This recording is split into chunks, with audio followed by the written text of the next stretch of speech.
Bonjour à tous, bienvenue à ce webinaire. Merci de passer votre heure de lunch avec nous. Donc, je m'appelle Marianne Lacharité-Lemieux et je serai votre modératrice aujourd'hui. Je travaille pour l'organisation M361, qui est un véritable moteur d'impact social. Ce qu'on fait à M361, eh bien, nous créons les solutions qui aident à faire grandir des communautés en santé. À M361, on met en œuvre des projets d'envergure à impact social. Vous en avez d'ailleurs un certain nombre à l'écran pour avoir là, vraiment une idée de tous les projets que nous soutenons, que nous orchestrons à M361. Je vous invite à visiter le m361.ca. Et bien sûr, parmi les projets sociaux d'envergure, nous avons le projet 100 degrés. Donc, 100 degrés, c'est quoi? C'est la communauté en pleine ébullition qui amplifie vos projets en santé des collectivités. Donc, le webinaire d'aujourd'hui est propulsé par le projet 100 degrés, qui est un projet de M361. Donc, aujourd'hui, on parle d'éducation en plein air. Donc, par où commencer pour les directions d'école? Donc, vous aurez compris que on s'adresse donc aux directeurs, aux directrices d'établissements scolaires, tous niveaux confondus, donc que ce soit au préscolaire, au primaire, au secondaire. On s'adresse tout particulièrement aux directions qui en sont à leur début, donc qui souhaitent vraiment là, être inspirées sur des pistes d'action, par où commencer là, pour soutenir une équipe école dans l'implantation d'un projet en éducation en plein air. Donc, vous vous demandez peut-être, je pense qu'il y a un bon nombre d'enseignants et de conseillers pédagogiques avec nous ce midi. Si vous en faites partie, bien, je vous invite quand même à rester avec nous. Sachez toutefois que le webinaire a été conçu là, spécifiquement pour les directions d'école, mais je pense que vous trouverez aussi là, une foule d'inspiration pour peut-être vous-même influencer positivement là, vos directions d'école. Donc, si vous êtes enseignant et conseiller pédagogique ou membre de l'équipe école et êtes intéressé par l'éducation en plein air, je vous invite à demeurer avec nous.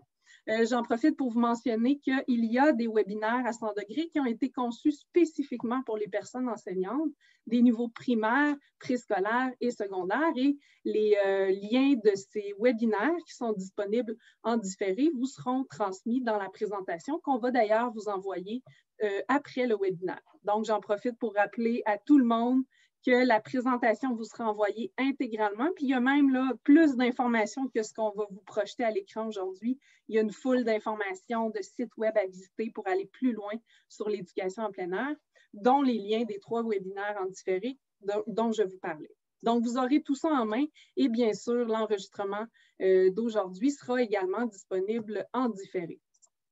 Et donc, c'est un webinaire d'une durée de 60 minutes divisé en 4 grands blocs d'activités. Donc, tout d'abord, on va démystifier ensemble ce qu'est l'éducation en plein air, les mythes fréquents, les expressions couramment entendues. Donc, on va vraiment comprendre ce qu'est cette éducation en plein air. Et ensuite, on va passer là, très concrètement sur des pistes d'action. Donc, par où commencer comme direction d'école pour soutenir un projet d'éducation en plein air ou pour soutenir votre équipe école qui veulent justement expérimenter un enseignement extérieur.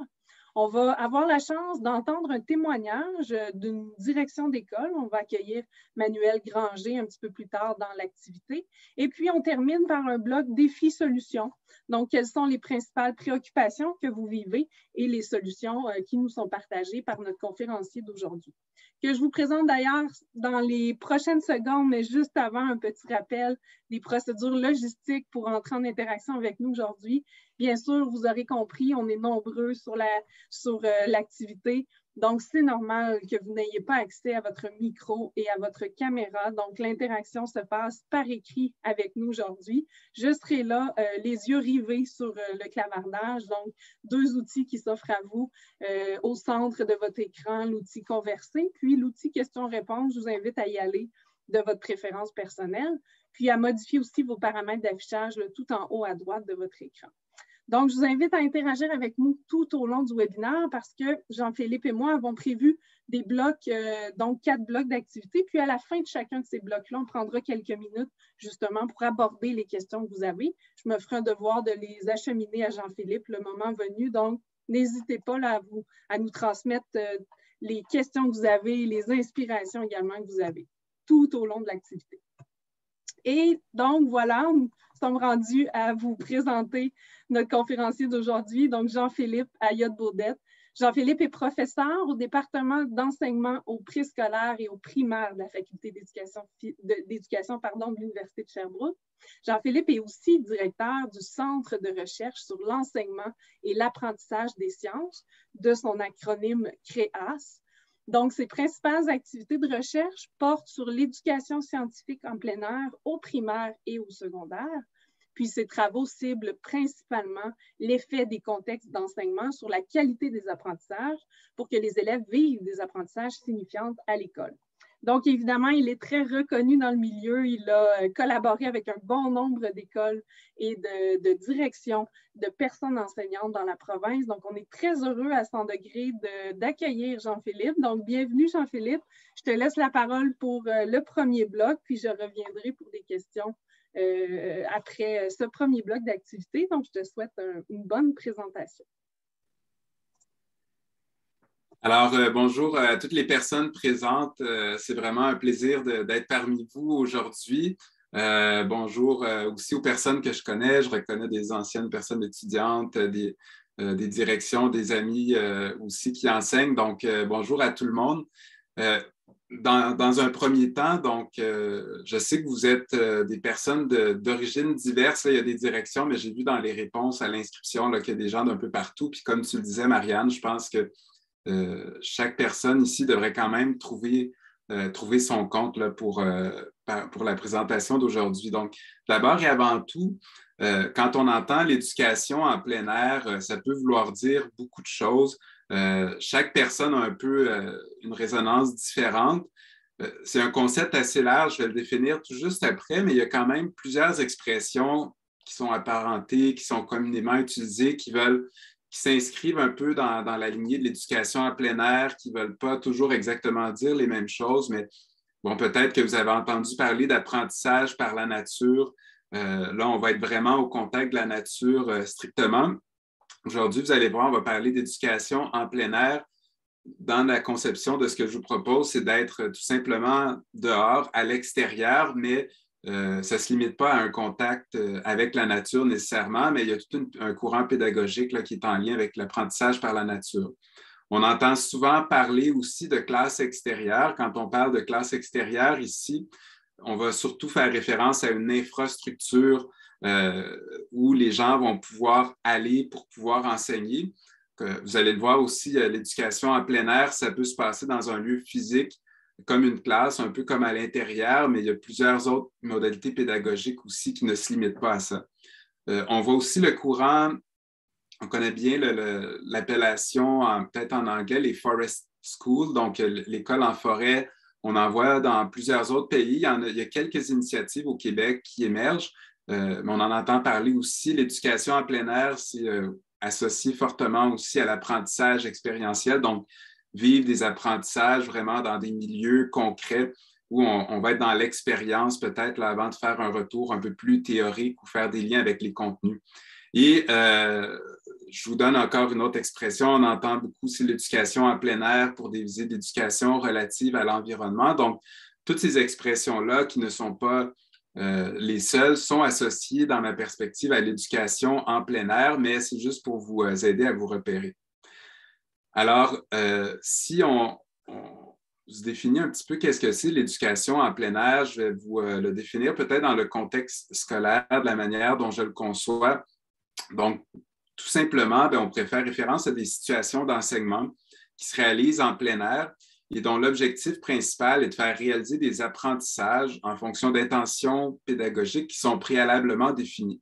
Alors, c'est bien important ici de mettre l'emphase sur le fait qu'on est dans le contexte scolaire et quand on parlera d'éducation en plein air pour cette présentation-ci, on est toujours dans l'atteinte de visée du curriculum des programmes de formation au Québec. Alors, on a aussi différents types de plein air. On pourrait parler, vous allez peut-être entendre parler des fois du plein air qui va être vraiment associé au sport d'aventure, qui va être peut-être un peu plus dans des milieux naturels, qui va être dans des CEPAC, par exemple. On peut entendre le plein air de cette façon-là, mais ici, on va utiliser l'expression en plein air. Donc, tout simplement des situations d'enseignement en lien avec les programmes d'études qui se déroulent à l'extérieur de l'école. Qu'est-ce que c'est donc l'éducation en plein air? Avant d'aller plus loin, je pense qu'il y a un élément fondamental à considérer, c'est que l'éducation en plein air, c'est pas juste être à l'extérieur pour faire la même chose qu'on fait normalement à l'intérieur. À l'intérieur, on a déjà des locaux qui sont bien organisés pour faire des activités avec des intentions pédagogiques claires. Quand on va à l'extérieur, pour moi, c'est pas un dogme de dire qu'il faut toujours aller à l'extérieur. Par contre, généralement, quand on va à l'extérieur, on va avoir des intentions d'apprentissage qui vont être claires. On va probablement mettre les élèves dans des situations pédagogiques qui vont être différentes de ce qu'on fait à l'intérieur. Et je pense que c'est un élément clé à garder en tête tout au long de la présentation. Donc, l'éducation en plein air, c'est d'abord et avant tout un changement de paradigme éducatif. Pourquoi? Parce qu'il faut, à mon avis, utiliser le plein air, l'éducation en plein air comme un complément à ce qui se passe à l'intérieur. Il faut essayer les moyens d'optimiser la complémentarité de ce qui se fait dans les milieux. Mais si on va à l'extérieur pour faire tout simplement ce qu'on fait à l'intérieur, bien, il n'y a pas nécessairement de grande valeur ajoutée. Donc, souvent, bien, deux principes de base. Normalement, quand on va à l'extérieur, on va avoir tendance à mettre les élèves plus physiquement et cognitivement en action. Ce sont deux ingrédients vraiment importants pour que ça réussisse bien quand on va à l'extérieur. Mais souvent, à l'intérieur, les élèves sont dans une classe, en tout cas traditionnelle, ne sont pas nécessairement physiquement en action. Oui, ils peuvent l'être, mais ce n'est pas vraiment la majorité du temps quand on est dans une salle de classe. Tandis qu'à l'extérieur, si on fait ça, on risque d'avoir plus de problèmes. Donc, je pense qu'il faut garder ça en tête d'abord et avant tout, là, qu'il faut avoir un changement de paradigme quand on pense à l'éducation en plein air. Plusieurs personnes se demandent donc quels sont les bienfaits documentés de l'éducation en plein air chez les élèves. Est-ce que d'un point de vue scientifique, c'est bien ou pas, ou si on ne le sait pas trop? Donc, d'emblée, je vous dirais que dans la littérature scientifique, on a déjà amplement de recherches qui ont été menées pour s'assurer que faire de l'éducation en plein air, ce n'est pas juste une fantaisie ou pour aller avoir du plaisir ou une activité récompense. Il y a plusieurs bienfaits qui ont été documentés. Évidemment, ce n'est pas parce qu'on est en plein air qu'automatiquement il y a des bienfaits, mais il y a beaucoup de recherches encore à mener, mais il y a quand même des grandes catégories là, de thématiques pour lesquelles on s'est intéressé là, vraiment au plein air. Donc, au regard des apprentissages, il y a plusieurs recherches encore à mener, mais vraiment, il peut y avoir une valeur ajoutée au regard des apprentissages. Par exemple, si on va appliquer des concepts ou des contenus ou faire émerger des conceptions initiales, appliquer des démarches dans un contexte concret, oui, il peut y avoir des effets bénéfiques au niveau des apprentissages. Il y a des recherches aussi qui s'intéressent à la pérennité des apprentissages dans le temps parce que souvent à l'école, on enseigne pour que les élèves réussissent bien aux évaluations académiques. Et parfois, ça arrive, c'est pas par mauvaise foi, mais ça arrive qu'on perd de vue aussi un peu les acquis qu'on veut que les élèves aient au-delà du contexte académique. Donc, quand on va en plein air, souvent, bien, ça permet aux élèves de s'approprier des apprentissages dans un contexte autre que celui académique. Ensuite, au niveau de l'attention des élèves, je vous disais que c'est un changement de paradigme, l'éducation en plein air, parce que généralement, on va vouloir mettre les élèves physiquement puis cognitivement en action, parce que sinon, il y a des enjeux qui vont survenir. Mais au niveau de l'attention des élèves, il y a vraiment des bienfaits qui sont documentés quand on met ces deux ingrédients-là. Au niveau de la motivation aussi, je n'ai pas le temps d'entrer dans tous les détails, mais au niveau de l'activité physique, il y a plusieurs bienfaits dans une enquête qu'on a faite à l'Université de Sherbrooke avec un de mes collègues. On voyait que les personnes enseignantes titulaires, donc pas des personnes enseignantes en éducation physique et à la santé, avaient vraiment tendance à mettre les élèves plus physiquement en action quand ils sont en plein air. Donc, une intensité qui est généralement légère, mais il y a des bienfaits à ce niveau-là là, pour éviter les comportements sédentaires. Et on se rend compte, on étudie aussi beaucoup la notion de bien-être. Là, je vous ai mis chez les élèves, mais il y a beaucoup de personnes enseignantes aussi qui disent qu'être en plein air, ça contribue à leur propre bien-être. Et je vous parlais bon, je vais faire référence à une enquête là, dont les résultats vont être publiés dans les prochaines semaines, sous peu, qu'on a menée. Et je vous mets juste un tableau d'un résultat, je pense, qui va vous intéresser. les directions d'école par la suite. Tout de suite, donc, ce qu'on voit aussi de plus en plus, c'est que les directions d'école, depuis la pandémie, il y a eu vraiment un effet assez intéressant. Avant, on entendait beaucoup des directions d'établissement qui nous disaient que parfois leur direction était plus ou moins ouverte. Et dans l'enquête qu'on a menée, on a demandé aux personnes enseignantes s'ils percevaient que leur direction démontrait une plus grande ouverture, la même ouverture ou une moins grande, ou s'ils ne connaissaient pas la position. Ce qui est intéressant ici de noter, si vous regardez le différentiel entre une plus grande et une moins grande ouverture, ce qu'on se rend compte, c'est que depuis la pandémie, il y a quand même eu un changement de perception au niveau des directions d'école. Et donc, Marianne, je te laisserai peut-être la parole pour si tu veux prendre une ou deux questions avant de passer au deuxième bloc. Tout à fait, merci, c'est très clair la définition que tu nous proposes. J'en profiterai pour acheminer une question que nous avons reçue d'avance. Donc, j'en profite pour vous remercier d'ailleurs de nous avoir acheminé vos préoccupations lors de votre inscription. Tu mentionnes certains bienfaits, Jean-Philippe. Il y a une question par rapport à la fréquence. Est-ce que tu conseilles aux directions, aux enseignants d'y aller d'une certaine fréquence pour voir apparaître ces bénéfices-là chez les élèves et chez les enseignants aussi? C'est certain que ce n'est pas une seule fois qu'il va avoir un effet qu'on pourra documenter là, au niveau de la recherche. Il faut en arriver, évidemment, à un moment donné, à une certaine fréquence, mais tout dépend des intentions au niveau de la fréquence parce que qu'est-ce qu'on veut avoir comme effet? Est-ce que c'est au niveau de l'activité physique?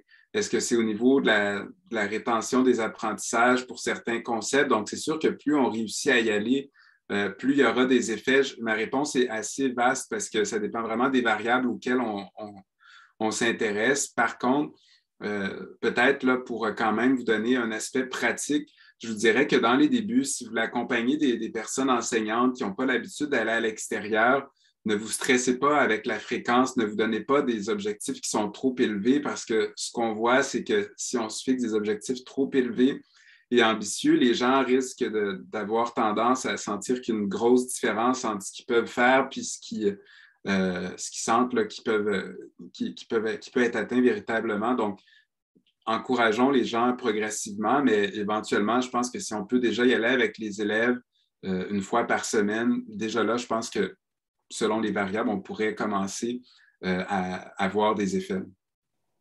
Effectivement, un petit pas à la fois, comme nous partage Marie-Pierre à l'instant. Donc, je te laisserai poursuivre avec le bloc 2, donc nous partager 3 étapes, 3 pistes très, très concrètes pour vraiment débuter ce soutien-là en éducation plein air. Juste avant que tu changes de diapositive, Marianne, là, pour ne pas distraire les gens, en fait, il y a un concept en éducation que vous connaissez probablement avec Vygotsky, la zone proximale de développement. Donc, il y a une zone où une personne se sent assez à l'aise pour progresser avec un certain degré d'accompagnement. Mais à un moment donné, si on exige trop, même si un accompagnement, la personne ne se sent pas apte à poursuivre, à se développer là, dans ce sens-là. Donc, je pense qu'il faut toujours respecter là, notre zone de développement professionnel puis y aller effectivement un petit pas à la fois. Là, un excellent conseil là, par la personne participante. Alors, vous êtes une direction d'école qui peut-être s'est fait inscrire par une personne enseignante de votre école qui vous a dit « Allez-y, allez-y, je veux vraiment que tu ailles voir ça parce qu'on veut monter un projet » et vous ne savez pas par où commencer. Donc, je vous donne peut-être 3 pistes de questionnement, de thématiques qui pourraient vous aider à vous structurer en tant qu'équipe école. Donc, la première chose, je pense que je vous conseillerais, c'est d'identifier peut-être les parties prenantes. Ce n'est pas une liste qui est peut-être exhaustive. Vous avez peut-être d'autres parties prenantes auxquelles vous pourriez penser. Mais si vous voulez structurer un projet d'éducation en plein air dans votre école, je pense que c'est important de penser, de réfléchir le projet en amont puis de voir qui pourrait nous appuyer là-dedans. Parce que parfois, vous pouvez peut-être vous sentir un peu seul comme direction, mais il y a déjà beaucoup de ressources et de potentiel d'idées dans les écoles à travers les parties prenantes qui sont énumérées ici. Donc, évidemment, bon, la direction, en tout cas l'équipe de direction, joue un rôle déterminant parce qu'une personne enseignante peut aller à l'extérieur seule mais s'il n'y a pas l'appui de la direction, on dénote vraiment souvent des enjeux. Évidemment, bien, votre équipe enseignante devrait être au cœur de tout ce développement-là, mais je vous donne un exemple concret. Mon fils va dans une école qui s'appelle Saint-Nom-de-Jésus, et là, je parle de Saint-Nom-de-Jésus au centre de service scolaire de Montréal. Donc, vous allez voir, il y a 2 écoles Saint-Nom-de-Jésus, où il y a une autre école Saint-Nom-de-Jésus qui n'est pas dans la CSSDM, mais on a un projet de cours d'école d'infrastructure qui est en train d'être aménagé. Ce n'est pas juste une classe extérieure, mais vraiment tout un aménagement de la cour d'école en arrière. Il y a une démarche vraiment super intéressante au niveau du comité parce qu'il y a un budget et des demandes qui ont été faites. Et on a tout un budget, on a toute une consultation qui a été faite pour présenter les plans préliminaires aux élèves, aux parents, au personnel du service de garde. Donc, si vous voulez faire un projet, je pense que toutes ces parties prenantes-là sont importantes à considérer. Les jeunes peuvent nous donner des idées formidables. Les parents aussi, on peut avoir des ressources au niveau des parents, quelqu'un qui est architecte, qui a des contacts, qui peut nous aider pour de l'aménagement. Vous allez peut-être avoir le service de garde qui va dire attention, les jeunes sont toujours en train de jouer au soccer pendant le midi à cet endroit-là, donc il ne faudrait quand même pas enlever de l'asphalte ici parce qu'on veut pouvoir préserver cet espace-là. Et on n'y pense pas toujours, mais il y a les municipalités aussi. Donc, évidemment, vous avez votre terrain d'école, mais il y a plein de milieux à proximité des écoles. Et la municipalité, souvent, on voit des partenariats qui vont se faire avec les parcs, des aménagements qui vont être développés en considérant que les jeunes pourraient venir fréquenter ces lieux-là. Et ici, je vais être bien clair, on s'adresse à toute personne, peu importe leur milieu, donc que vous soyez là, vraiment en milieu urbain, en milieu rural ou semi-urbain, là, je ne fais pas de distinction. Donc, ce n'est pas parce que vous n'êtes pas au plein cœur d'une forêt qu'il n'y a rien à faire. Il y a des écoles qui sont en plein cœur de la ville qui ne vont peut-être pas avoir les mêmes activités qui vont se faire, mais qui développent des projets. Évidemment, j'ai peut-être oublié de mentionner ici aussi les personnes conseillères pédagogiques. Comme le mentionnait Junior, je vois qu'il y a d'autres idées, là, je pense, qui ont été émises, mais ce sont des parties prenantes, vraiment. Là, j'ai indiqué ceux qui vont de soi, mais il y en a d'autres, je savais, là, auxquels vous pourriez penser. Ensuite, peut-être la deuxième catégorie de questions que vous pourriez vous demander avec le personnel enseignant, avec toutes les parties prenantes, en fait, c'est quelles sont les intentions que vous poursuivez avec l'éducation en plein air dans votre milieu? Donc, vous pourriez en avoir vraiment plusieurs. Est-ce que c'est de connecter les jeunes à la nature? Donc, c'est une intention qu'on voit souvent ici. Et encore là, ce n'est pas parce qu'on n'a pas une forêt autour de soi qu'on ne va pas connecter les jeunes à la nature. Donc, en milieu urbain aussi, là, les jeunes ils ont un déficit nature, puis parfois, c'est juste de se rendre compte de petites interactions qui peuvent survenir dans une ruelle près de l'école. Ça peut devenir quelque chose de fantastique. Est-ce que c'est pour utiliser des contextes concrets au service des apprentissages? Est-ce que c'est de bénéficier d'un plus grand espace, faire des activités sportives, permettre aux élèves de mobiliser leur énergie? Donc, peut-être que toutes ces réponses-là sont bonnes, mais il faut garder ça en tête vraiment clairement. Et j'en profite pour remercier au passage une enseignante qui fait beaucoup d'éducation en plein air à l'Académie des Sacré-Cœur au Mont-Saint-Bruno, qui me fournit quelques photos, dont les jeunes qui apparaissent là, sur cette photo-là. Maintenant, je vous ai mis quelques idées de milieux de proximité auxquels vous pourriez penser. Évidemment, il y a la cour d'école, mais après, il faut aller un petit peu plus loin aussi puis faire un diagnostic des milieux qu'on a à proximité. Ce qu'il y a de particulier avec l'éducation en plein air, c'est qu'on ne peut pas implanter un modèle unique. Une classe, c'est facile, on a 4 murs, puis on pourrait, avec des dimensions, faire la même classe partout au Québec si on voulait. Bon, je caricature un peu, mais quand on parle des milieux de proximité en plein air, chaque école a un contexte différent. Donc, vous pourriez utiliser évidemment la cour d'école, vous pourriez faire un aménagement, mais également, on pourrait mobiliser les parcs à proximité. Il y a souvent des infrastructures municipales qui peuvent être utilisées. Il y a des écoles qui ont un petit boisé. Parfois, on peut aller dans les rues. Vous allez voir, j'ai mis un bloc caché qui est le bloc 5 avec des exemples d'activités, mais il y a beaucoup d'activités, des balades d'exploration, découvertes en lien avec des concepts dans différentes disciplines qui peuvent être faites.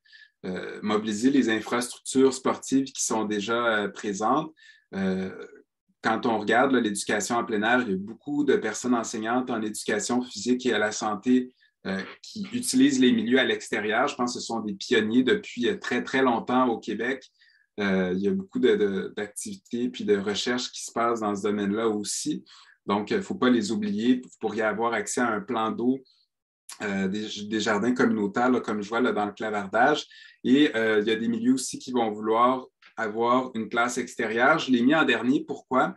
Non pas parce que ce n'est pas important de développer un projet de classe extérieure, c'est surtout parce que ce n'est pas une nécessité pour faire de l'éducation en plein air. C'est certain que si un endroit, un abri où on peut aménager de façon flexible un espace, ça va être bénéfique parce que les personnes enseignantes pourront y aller s'il vente trop, s'il pleut, s'il y a trop de vent.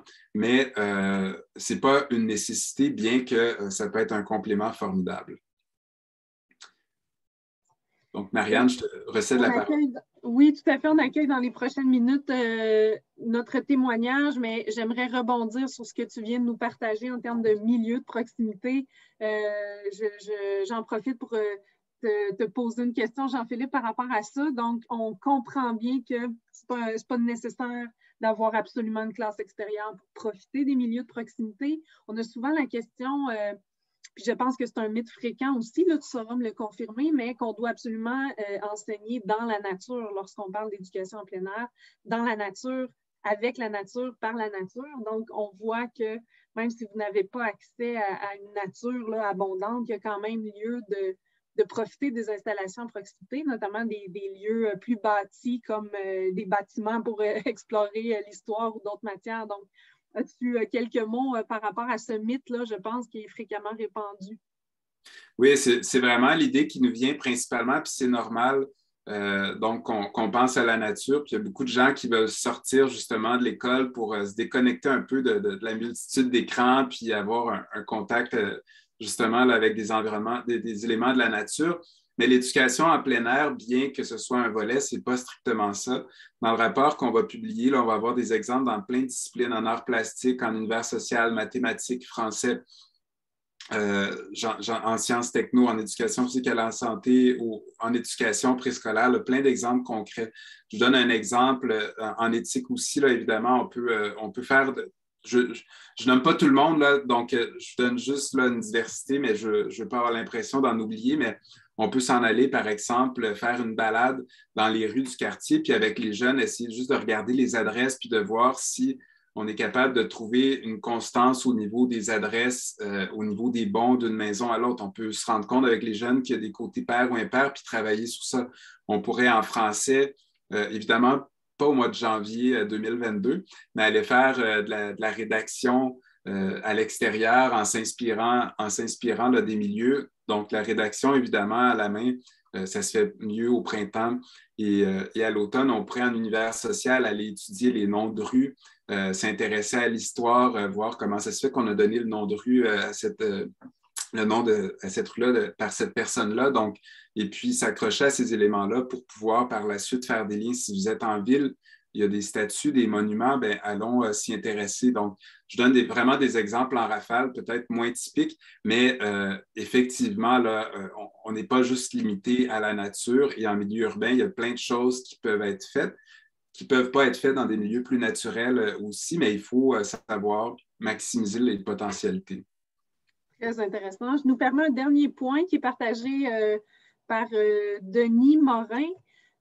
Puis je n'oublie pas là, vos questions précédentes là, par rapport au financement. On y reviendra un petit peu plus tard, puis on aura d'autres exemples aussi d'activités. Mais la question de Denis était la communication. Donc, as-tu quelques trucs et astuces, Jean-Philippe, pour bien communiquer à la fois l'intention, mais le projet en tant que tel pour favoriser l'adhésion, la contagion positive, si on veut, des membres de l'équipe école? Oui, si tu me permets, j'y reviendrai peut-être un petit peu plus tard dans la présentation. Je pense qu'il va y avoir des liens à faire avec ce qui suit. Parfait. pendant qu'on accueille Manuel Granger. Donc, on lisait dans le clavardage que Paul nous partageait effectivement en lien avec les milieux et les exemples que tu donnais, Jean-Philippe, que l'éthique et la culture religieuse pouvaient être une matière fort intéressante dans les lieux que tu décrivais. J'en profite alors pour partager la question d'Evelyne. Est-ce que tu connais des sources de financement, donc que ce soit des subventions, programmes, pour soutenir les écoles dans le démarrage d'un projet d'éducation plein air? Je sais que le ministère de l'Éducation avait des subventions en lien avec les cours d'école. Je ne sais plus si c'est encore en vigueur, mais les directions présentes pourront évidemment le regarder.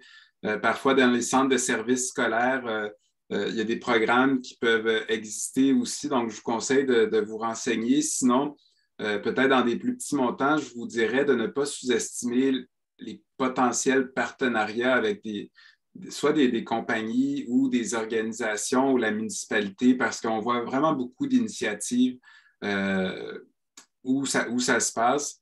Vous pouvez peut-être aller consulter aussi le site de la Fondation Monique Fitzbach où on voit des exemples de projets de cours d'école avec des montants de financement. Ils ont aussi le site Enseigner dehors. Mais si vous allez, sans prendre trop de temps là-dessus, allez voir sur le site de la Fondation, vous pourrez voir des exemples de cours d'école avec des budgets. Tout à fait. Il y a Isabelle qui nous partageait, il y a des agents de promotion anciennes habitudes de vie, donc dans le réseau de la santé pour accompagner les équipes écoles. Donc, ils peuvent également connaître d'autres sources de financement que celles que tu mentionnais, Jean-Philippe, qui sont fort pertinentes. Donc, on voit Manuel Granger apparaître. Donc, je vous le présente rapidement. Donc, bienvenue, Manuel. Manuel Granger, donc, est directeur à l'école du Saint-Nom de Jésus. Donc, leur école a créé un volet plein air depuis bientôt 2 ans. Ça marche très, très bien. On les voit d'ailleurs à l'émission Découverte. On les a vus récemment. Donc, ils partagent souvent leurs activités à travers différentes plateformes. Donc, ils sont quand même bien connus dans les écoles, parmi les équipes écoles au Québec. Donc, je vous laisse entendre le témoignage de Manuel qui portera vraiment, Manuel est directeur de cette école et a vraiment mis en place progressivement certaines mesures justement pour soutenir l'intérêt grandissant des membres de son équipe par rapport à l'éducation en plein air. Donc, je vous laisse l'écouter pour les 5 prochaines minutes. Puis, Jean-Philippe, si tu as des questions ou des interventions, tu es le bienvenu. Donc, à toi la parole, Manuel. Merci. Bonjour à tout le monde. Ça me fait bien plaisir d'être avec vous pour témoigner de comment ça s'est passé chez nous, la mise en place d'un programme de pédagogie par le plein air. En fait, les premiers pas, puis tantôt j'entendais, quand je me suis connecté, Marianne et Jean-Philippe parler des CI 3S et des agents de promotion des saines habitudes de vie. Nous, ça a été un des points de départ de notre démarche. Ça a été de s'associer avec Jésabelle à Metz. J'ai cru comprendre qu'elle était en ligne. Bonjour, Jésabelle. Et elle nous a approchés.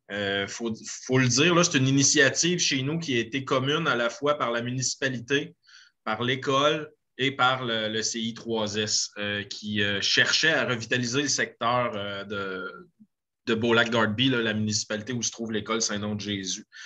Donc, les premiers pas, ça a vraiment été des pourparlers. Puis je vous invite, les gens qui désirent mettre ça en place, là, à vous. C'est un jalon important là, de vous trouver des partenaires, centres de santé et municipalités au tout premier plan. Pour nous, en tout cas, ça a été très aidant de s'associer avec ces gens-là qui sont au courant de ce qu'on voulait.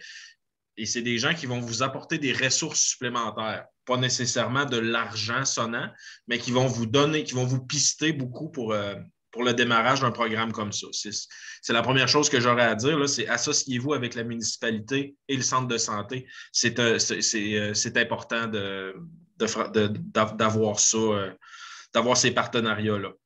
Deuxième chose qui est importante dans la mise en place, à mon sens, là, pour un programme comme ça, c'est d'avoir le lieu pour le faire ou à tout le moins d'avoir la possibilité d'emprunter ce lieu-là, entre autres à la municipalité ou peut-être même à des propriétaires fonciers. pour avoir accès à un terrain de jeu, là, appelons ça comme ça, là, un espace forestier, un espace vert, les rives d'un cours d'eau, des choses comme ça. Ici, à Beaulac, on a cette chance-là. On a le lac Elmer en face de l'école à quelques 100 mètres, puis derrière, le terrain est propriété de la commission scolaire et c'est forestier. Fait qu'on a un environnement qui est idéal. On n'a pas eu cette embûche-là, mais je crois que ça peut en être une, de dénicher le bon endroit pour faire la pratique. Ensuite, dans les étapes de mise en place de ça, il faut d'abord avoir une équipe motivée par ce projet-là. Donc, c'est important de les impliquer. C'est important d'impliquer les enseignants, les éducateurs spécialisés, le conseil d'établissement, les parents, les enfants. Bref, il faut en parler. Il ne faut pas faire quelque chose. Il ne faut pas que ce soit fait en catimini. Il faut que ce soit ouvert et ne pas être gêné d'être novice en la chose puis d'avoir un paquet de questions. C'est d'où tout l'intérêt d'avoir des partenaires dans la mise en place de ça. Comme direction d'école, il est important aussi, quand ça commence à prendre forme, une des premières choses qu'on a voulu faire quand on a senti que l'idée était sérieuse, c'est qu'on est allé en voir une école qui avait un programme comme on a mis en place. Malheureusement, cette école-là, je crois qu'elle ne participe plus. C'est les dernières nouvelles que j'ai eues d'eux. Mais c'était à Saint-Félix-d'Otis, au Saguenay-Lac-Saint-Jean. On a donc organisé une délégation. On est parti, l'ensemble de l'équipe école, sur une journée pédagogique. On avait des gens de la municipalité avec nous. On avait Jésabelle du CI3S, donc tout notre espèce de trio de partenaires, la municipalité, école, CI3S. On est parti en délégation pour on est allé voir sur place ce qu'ils faisaient. Puis prenez-le comme une invitation. Si vous voulez venir nous voir à Saint-Nom-de-Jésus, ça nous fera plaisir. On en a déjà eu accueilli quelques personnes à ce sujet-là. Donc, on est allé voir comment ils faisaient pour leur poser les questions.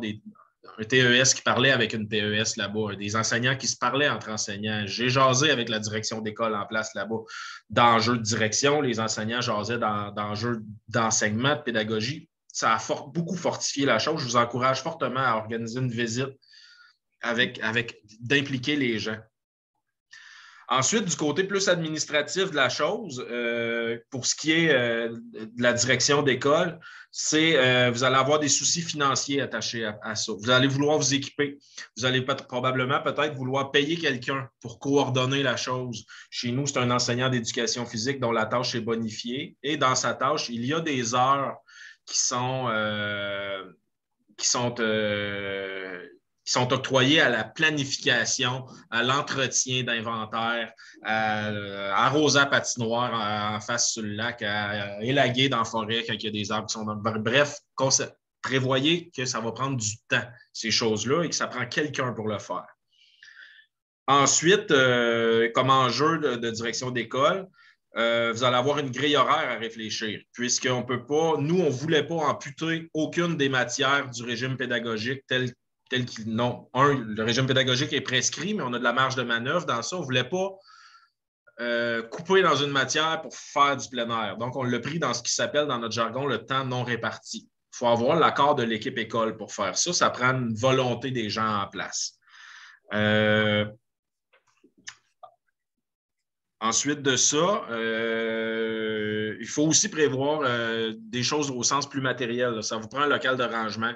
Ça vous prend des kits de raquettes, des traîneaux, des sacs de golf, des cannes à pêche, des vestes de flotteur. Bref, prévoyez un local puis prévoyez des achats. Ça vous prend aussi, au niveau plus administratif, évidemment, l'accord de votre conseil d'établissement. Et puis, de toutes les instances, là, disons, législatives dans une école. Et dernière chose que j'aurais à dire, puis en plus, je crois voir passer des questions dans le chat. Là, je ne suis pas très attentif, je lis mes notes en même temps, puis ça me fera plaisir d'y revenir si on m'accorde le temps. Je ne veux pas non plus bousculer les horaires. Chez nous, une chose sur laquelle on a convenu dès le départ, c'est qu'on ne mettait pas l'accent sur les contenus académiques. On ne s'en allait pas tellement enseigner des mathématiques ou enseigner du français à l'extérieur. On le fait, mais ce n'est pas la priorité la plus haute sur la liste. On mise d'abord sur des compétences que je dirais de nature plus psychosociale. On veut que les élèves apprennent à se tromper et à faire des erreurs et à ne pas se sentir humiliés ou gênés de s'essayer et que ça ne marche pas. On veut que les élèves fassent des expériences. On veut qu'ils apprennent à collaborer ensemble. On veut qu'ils apprennent à résoudre des problèmes complexes du type vous êtes en 2e année, on vous donne une tente, on enlève le mode d'emploi, bien, assemblez-la, vous êtes 4. Pour des élèves en bas âge, c'est un problème qui peut être complexe. Ils vont devoir collaborer ensemble. Ils vont devoir essayer des choses. Il va falloir qu'ils se challengent les uns les autres. C'est beaucoup plus là-dessus qu'on mise. Et puis, dernière chose qu'on veut mettre de l'avant pour nos élèves, qu'on veut développer, c'est qu'ils apprennent à faire face à l'adversité, à fournir un effort. Des fois, il fait très froid, des fois, il pleut. On y va quand même. C'est des journées de plein air qui sont moins agréables, mais tout aussi porteuses là, à notre avis. Je ne sais pas si M. Ayotte-Baudet et Mme Lacharité-Lemieux, ça répond à ce que vous vouliez entendre. Tout à fait. Puis à lire les commentaires qu'on reçoit de ceux qui nous écoutent, là, c'est vraiment, ça répond, je pense, aux besoins, puis c'est très inspirant.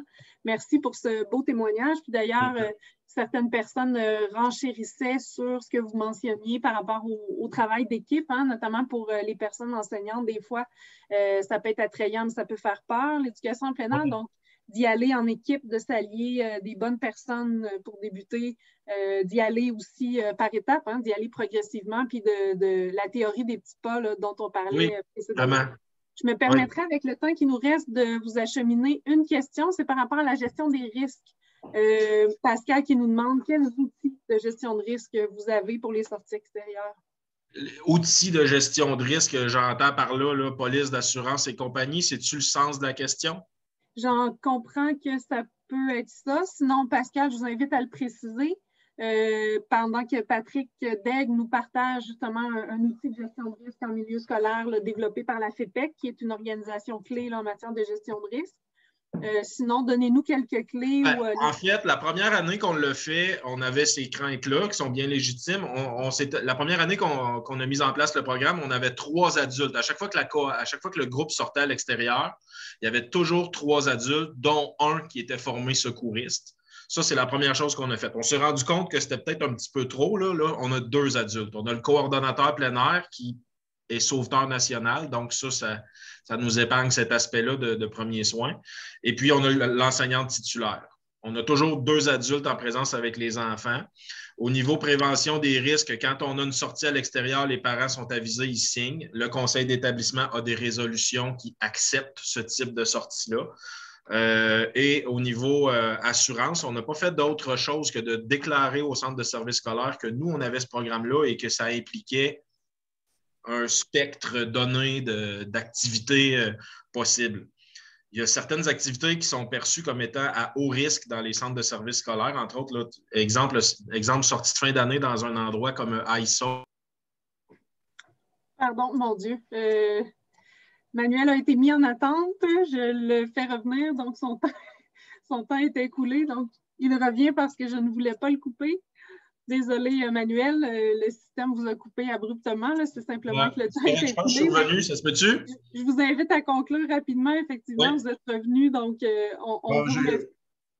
ça répond très bien à la question par rapport aux gestions de risque, effectivement. Donc, je vous remercie chaleureusement de la part de tous. Je vous laisse aller, puis on poursuit avec Jean-Philippe. Encore une fois, bravo pour tout ce que vous réalisez à votre école. Puis on continue de vous suivre. Bien, tant mieux, ça fait plaisir. Puis merci à vous pour l'invitation. C'est toujours agréable de partager ce qu'on fait. Merci. Au revoir. Au revoir. Alors, Jean-Philippe, je te laisse la parole donc pour le bloc 4, qui en est un par rapport aux défis et solutions. Donc, au nombre de 6, on ira rondement. Oui, mais merci beaucoup, Manuel. C'est super inspirant. Puis peut-être, je voudrais clarifier en fait que là, vous avez vu un exemple d'un type de projet plein air. Je pense que c'est un projet inspirant, mais il y a des écoles où on a peut-être des demandes de personnes enseignantes de sortir à quelques occasions pendant l'année. Donc, on n'est pas obligé d'être rendu là dans la première année du tout pour être certain là, que les gens n'aient pas peur. Mais on voit beaucoup de types de projets dans les écoles. Ça, c'en est un exemple. Mais après, je pense que chacun doit développer son propre projet. Mais moi aussi, Manuel, là, je suis dû pour aller vous visiter. Donc, Avant d'aller vers les défis et solutions, concrètement, je voudrais vous mentionner que je suis quand même content de vous dire que ces résultats-là, ce que je vous présente, c'est en partie des résultats qui émergent d'une enquête qu'on a menée l'an dernier, puis qui a été financée par le ministère de l'Éducation. Donc, ça vient vraiment là, de personnes enseignantes du milieu, ce que je vais vous présenter. Puis d'ailleurs, le ministère de l'Éducation, en ce moment, il y a un vent favorable d'appui vraiment là, dans différents milieux. Il y a des discussions qui vont bon train pour la création d'une chaire de recherche sur l'éducation en plein air. Donc, je souhaite le mentionner au passage parce que vraiment, on sent là, ce vent de fraîcheur-là et d'appui au niveau du ministère. Donc, premier défi, je vais essayer d'y aller peut-être là, assez rapidement, puis vous allez avoir les diapositives, mais évidemment, les conditions météorologiques, c'est un enjeu, c'est le premier défi qui est le plus fréquemment cité quand on parle d'éducation en plein air. Donc, c'est sûr que si on attend d'avoir des conditions parfaites, comme si on était sur le bord de la plage dans un climat tempéré, vous allez peut-être attendre longtemps au Québec. Je pense que l'expression qu'on entend souvent, c'est qu'il faut embrasser notre nordicité et vivre avec notre climat qui est assez variable d'une journée à l'autre. Donc, ça passe par quoi? Bien, ça passe d'abord et avant tout par une bonne communication avec les parents. Donc, selon les âges, c'est certain que les jeunes, bien, ils n'arrivent pas toujours bien habillés. Donc, il faut donner le temps aux parents de s'adapter selon les milieux puis de s'assurer que les jeunes sont bien habillés. Il faut aussi apprendre aux élèves à bien s'habiller. Si vous êtes dans une école secondaire, il y a une personne enseignante dans la recherche qui nous disait, bien, moi, mes jeunes en plein hiver, ils arrivent en coton ouaté, puis quand il fait 30 degrés au mois de juin, ils sont encore en coton ouaté. Donc, je caricature un peu, mais c'est vraiment quelqu'un qui nous disait ça, mais aussi, il faut que les jeunes apprennent que bien, quand je m'en vais, par exemple, dans la neige, mais je ne m'habille pas en beaux petits souliers d'intérieur. Ça a l'air peut-être un peu caricatural, mais il y a des personnes enseignantes qui vivent vraiment ça. Et évidemment, bien, il faut s'adapter aux conditions météorologiques pendant l'année, puis arrêter d'attendre les conditions parfaites. Ensuite, un deuxième défi qu'on voit aussi souvent, c'est la gestion des élèves. En fait, les personnes enseignantes nous disent souvent, bien, au niveau de la gestion des élèves, j'ai des craintes. Alors, effectivement, on peut avoir des craintes au niveau de la gestion des élèves, mais il faut premièrement se rappeler que quand on est en plein air, c'est souvent pas dans ce contexte-là qu'on a été formé à l'université, puis on n'a souvent pas été dans cette position-là non plus comme élève. Donc, il faut se donner le temps puis se trouver des nouveaux outils et clarifier les règles pendant qu'on est en classe, comment on veut que les élèves soient à l'extérieur. Évidemment, ce n'est pas la première fois que tout va se passer comme si on était habitué, mais c'est un peu comme en milieu d'année avec un nouveau groupe. Un des trucs vraiment au niveau des personnes enseignantes, c'est de mettre les élèves physiquement en action. C'est certain que si vous allez asseoir les jeunes à l'extérieur pendant 30 minutes, puis qu'il y a un boulevard proche, qu'il y a du bruit, qu'il y a quelqu'un qui est en train de faire des travaux sur le terrain, bien, vous augmentez les distractions. Donc, quand on met les élèves cognitivement et physiquement en action, ça vient vraiment apaiser le potentiel de distraction. Ensuite, bien, donner le temps aux élèves et au personnel enseignant, là, comme je vous disais, de s'adapter. Troisième défi, je vais un peu en mode en rafale là, parce qu'on veut être certain de tout couvrir. Donc, le troisième défi, l'organisation matérielle. Donc, ça revient souvent, mais je vous dirais qu'un des éléments à considérer en premier, comme je vous disais, il ne faut pas essayer de faire à l'extérieur comme on fait à l'intérieur. Sinon, rester à l'intérieur, il ne faut pas toujours aller dehors là, pour aller dehors. Donc, premièrement, mobiliser les ressources qui sont déjà disponibles en plein air. Si vous êtes, par exemple, en train de faire des activités en mathématiques ou vous êtes habitué d'avoir des centicubes à l'intérieur, bien, vous n'êtes pas obligé d'avoir ça à l'extérieur. Vous pouvez utiliser des roches qu'on va avoir sur le terrain. Donc, il faut essayer d'inventer puis de voir qu'est-ce qu'on utilise. Parfois, on n'a pas le choix. Si on fait un concours du lancer de la cocotte qui va le plus loin, peut-être vous allez avoir besoin d'un ruban à mesurer.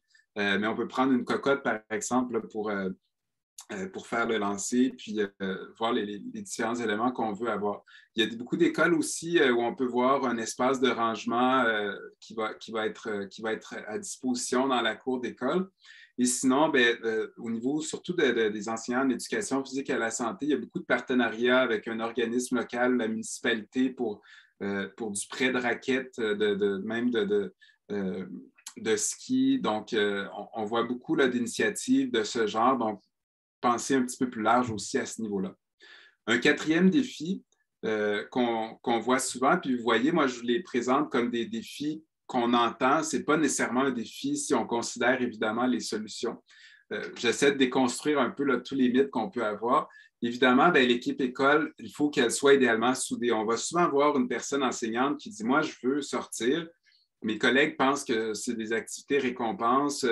Ma direction, elle ne veut pas, puis elle pense qu'on n'est pas en train de faire apprendre à l'extérieur. » Donc, je ne pense pas que ce soit votre cas si vous êtes là aujourd'hui, mais ce sont des cas parfois qu'on entend. Donc, évidemment, si on développe un projet d'école, ça risque d'être structurant puis de mettre tout le monde dans le coup. Je vous invite vraiment à faire confiance au personnel enseignant. Je vous dirais que c'est extrêmement rare les personnes enseignantes qui ont des visites plein air, qui ne savent pas trop qu'est-ce qu'ils s'en vont faire puis qui y vont pour le plaisir. Donc, parfois, c'est peut-être un changement, comme je vous disais, de paradigme. Il faut peut-être voir les choses un peu autrement, se dire que les apprentissages ne se feront pas de la même manière ou on n'est pas dans le même type d'apprentissage, mais généralement, les personnes qui osent aller en plein air, ils ont quand même une idée là, de ce qu'ils veulent faire. Donc, faites-leur confiance. Et un enjeu vraiment que je vois important, puis c'est pour ça qu'il faut développer un projet d'école puis inclure tout le monde, je pense, c'est de dialoguer aussi avec les personnes enseignantes réfractaires parce que ce qu'on voit aussi, parfois, on a une personne enseignante vraiment dans l'école qui est tellement fabuleuse, elle sort chaque jour. Et là, il y a des gens qui n'osent pas sortir parce qu'ils se disent, moi, je n'ai pas envie de me tromper, de me planter, de vivre un échec. Puis cette personne-là est tellement rendue loin, moi, je ne suis pas rendu là. Et il y a des gens là, qui peuvent être résistantes. Donc, c'est pour ça qu'il faut bien inculquer le changement de paradigme auprès de l'ensemble du personnel, sinon vous allez avoir des enjeux. Ensuite, cinquième défi, donc on a parlé de la sécurité. Donc, au niveau des enjeux de sécurité, utilisez des lieux près de l'école. Vous n'êtes pas obligé de vous en aller à 4 km. Ce qu'on voit aussi souvent, acheter une trousse de premiers soins, demander de l'accompagnement. Donc, ce sont tous des petits trucs qu'on peut voir. Puis, au niveau de la gestion de risque, là, je remercie aussi Patrick Daigle. L'équipe de l'UQAM travaille fort là, dans ce domaine-là, mais il y a beaucoup de ressources, là, comme on le disait, qui ont été faites par la FEPEC. Donc, je vous invite à aller consulter ça. Et le dernier défi, il y en a d'autres, c'est certain, là, mais dont je vous parle, c'est vraiment la formation. Donc, souvent, on a des personnes enseignantes qui veulent aller à l'extérieur. Comme je vous disais, ce sont des pratiques qui demeurent quand même assez innovantes par rapport à ce qui se fait. Il y a des personnes qui en font depuis très longtemps, mais ça ne fait pas partie de la culture éducative au Québec depuis longtemps.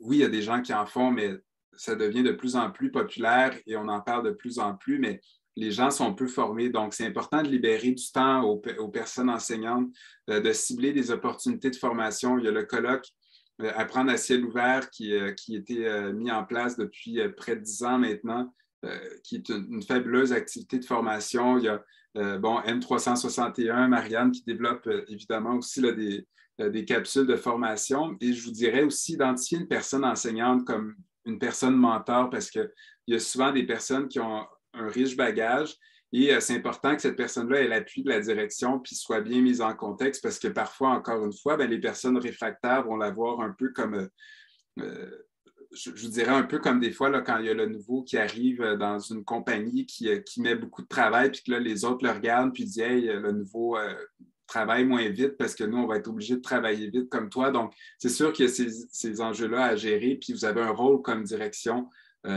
pour s'assurer de ne pas mettre cette personne enseignante-là qui pourrait être mentor en porte-à-faux. Marianne, j'ai le temps pour en rafale 3 petits exemples d'1 minute. Oui, tout à fait. C'est ce que j'allais te suggérer. Puis après, on prend 3 interventions. Tout va bien, on est dans les temps. Génial. Donc, je vous donne des projets peut-être un petit peu atypiques. Là. Vous dites qu'est-ce qu'on peut aller faire. Donc, encore une fois, merci à Marilyn Laflèche de l'Académie des Sacré-Cœur. Ce sont des jeunes de son école qu'on voit ici. Mais il y a beaucoup de projets qu'on voit, des projets d'art éphémère qui sont faits. Vous avez une citation ici qui émerge de l'enquête qu'on a menée. La photo n'est pas en lien avec ce projet-là, mais c'est juste pour vous amener aussi ailleurs. Une enseignante qui nous disait qu'elle fait un projet chaque année de masques sur les arbres. Elle nous disait, plusieurs de mes élèves sont des réfugiés. Chaque élève prend de la glaise pour créer un masque sur son arbre. Les élèves des autres classes viennent ensuite visiter le sentier des arbres. Donc, évidemment, je coupe court au niveau des explications, mais au niveau de la création artistique, il y a vraiment plein de choses qui peuvent être faites en toute saison. Puis là, quand on parle d'élèves réfugiés, on vient travailler vraiment une autre dimension qui ne serait peut-être pas aussi facile à travailler en classe. Si on passe à la diapositive suivante, ça se fait aussi en hiver, juste l'autre avant, Marianne. Donc, un projet d'art éphémère qui peut être fait l'hiver. On avait des pastilles ici de glace qui ont été faites avec des éléments de la nature qui ont été accrochés dans un boisé. Donc, c'est certain que si vous commencez comme personne enseignante, vous n'allez pas tout faire ça dès la première année, mais il faut y aller un nouveau projet à la fois. Puis plus vous laissez votre personnel enseignant être à l'extérieur, plus les idées vont émerger.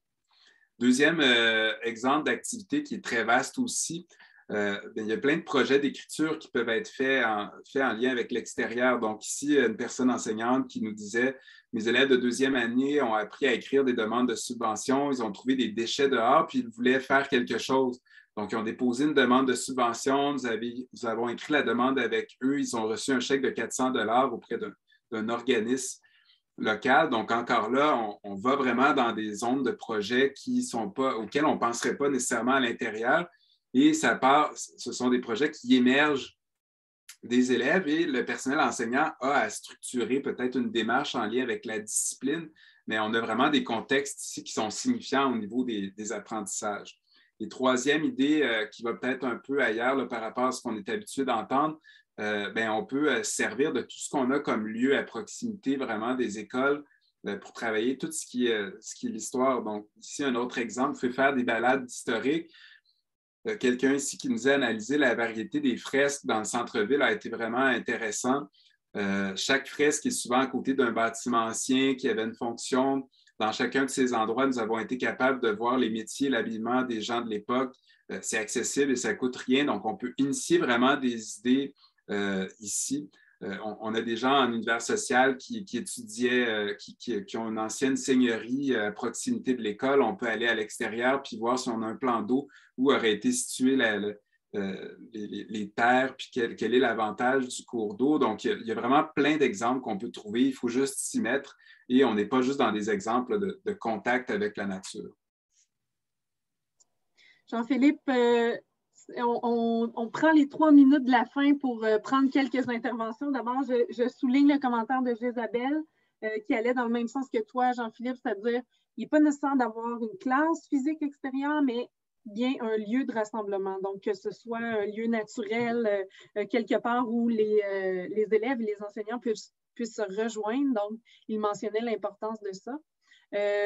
Marie-Soleil qui nous dit le véritable défi pour moi, ça revient un peu à ce que tu nous disais, Jean-Philippe, par rapport au changement de paradigme, mais c'est d'arriver à intégrer, développer des contenus, des programmes de formation en contexte de plein air. Donc, éviter de se retrouver, comme tu le mentionnais, à simplement reproduire ce que l'on aurait fait à l'intérieur. Donc, par exemple, de conjuguer des verbes sur un tableau blanc planté dans la neige. Donc, l'importance, comme tu le soulignais, de faciliter ce changement de paradigme-là pour l'ensemble de l'équipe école. Je pense que ça peut être facilitant pour les enseignants.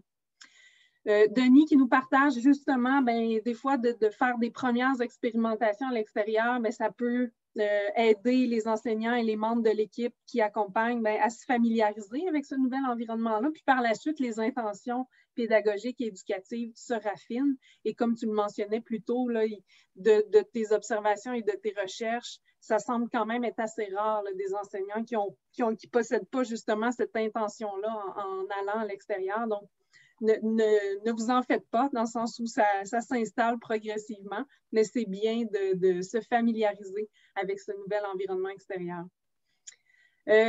je terminerai par le commentaire de Marie-Pierre qui nous dit « C'est difficile par rapport à la charge perçue, donc des membres de l'équipe école, par exemple des enseignants au primaire et au préscolaire qui perçoivent l'éducation en plein air comme une surcharge de travail, qui perçoivent la nécessité d'adapter les contenus du programme dont on parlait. Est-ce que tu aurais quelques conseils? Puis Isabelle en partage par écrit, je vous invite à les lire, mais Jean-Philippe, voudrais-tu réagir rapidement là-dessus? Moi, je pense qu'avant d'aller trop loin, je pense que tous ces commentaires-là mettent en évidence le fait que c'est super important d'y aller par étapes. Mais je pense que, bon, c'est un changement de paradigme. Il y a des gens qui n'adhéreront pas à ce changement de paradigme éducatif-là, c'est certain. Mais je pense que ce qui est super important, c'est les personnes qui acceptent de le faire, de leur conseiller d'y aller vraiment avec des activités simples qu'ils auraient pu faire à l'intérieur pour apprendre à se familiariser. Si les élèves doivent avoir un moment de lecture d'une quinzaine de minutes, à l'automne, les jeunes peuvent aller lire à l'extérieur, mais trouver une activité au début pour laquelle on ne va pas voir de grandes différences intérieures-extérieures, puis progressivement, par la suite, une étape à la fois, on peut progresser vers un développement des pratiques, puis une plus grande confiance en ses capacités en plein air. Tout à fait. C'est un très beau mot de la fin. Donc là-dessus, il ne me reste plus qu'à vous remercier à tous, d'ailleurs, d'avoir été avec nous là, jusqu'à la toute fin. D'avoir interagi avec nous ce midi. C'est très, très riche. Et merci spécial, évidemment, au ministère de l'Éducation et à toi, Jean-Philippe Ayotte-Baudette. Donc, merci pour la conférence très, très inspirante. Je vous invite à rester à l'affût des prochaines activités à 100 degrés. Comme le mentionnait Jean-Philippe, à l'intérieur du projet 100 degrés, il y aura des capsules éducatives sur l'enseignement en plein air. Donc, je vous invite là, à vous abonner à l'infolette pour ne rien manquer des prochains webinaires, mais également des prochains cours en ligne qui seront diffusés tout prochainement. Donc, je vous remercie à tous et on se dit à très bientôt pour une prochaine activité. Marianne, me permets-tu un mot de la fin? Bien sûr. OK, je vous inviterai peut-être, s'il y en a qui veulent suivre les développements, il y aura peut-être, comme je vous disais, une chaire de recherche. Si jamais vous voulez m'écrire, vous pouvez m'écrire à crepa@usherbrook.ca. Donc, on aura éventuellement, si la chaire est développée, une infolettre et on pourra vous ajouter si vous m'écrivez à cette adresse-là. Merci beaucoup à tout le monde et j'espère qu'on aura l'occasion de se croiser en personne dans votre école peut-être dans les prochaines années et bonne chance à tout le monde avec vos projets. Merci Marianne. Merci à toi. À bientôt à tous. Au revoir.